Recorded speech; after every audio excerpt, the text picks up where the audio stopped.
Namaste. In the previous episode, we covered 41 to 50 shlokas. Let us proceed to 51 to 60 shlokas in this episode.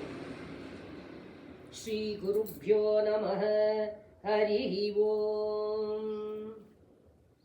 Dushta Dura Durachara Shamani Dosha Varjita Sarvajna Sandra Karuna Samanadikavarjita Sarvashaktimahi Sarvamangala Sadgati Prada Sarveshwari Sarvamahi Sarvamantra Swarupini Sarvayantratmika Sarvatantra Rupa Manonmani Maheshwari Mahadevi Mahalakshmir Rudapriya Maharupa Mahapujya Mahapatakanashini Mahamaya Mahasattva Mahashaktir Maratihi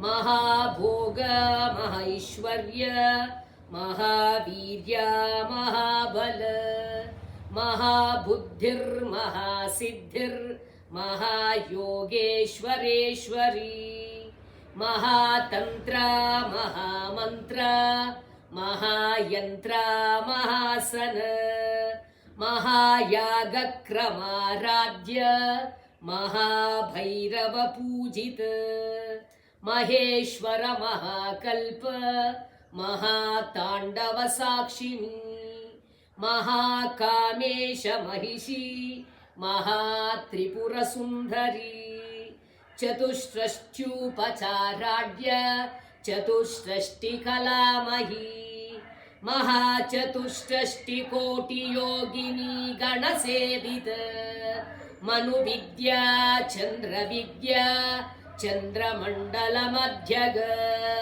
Charu Rupa Charu Hasa Charu Chandra Kaladhara Chara Chara Jagannatha Chakra Rajaniketana Parvati Padmanayana Padmaraga Samaprabha Harihi Om.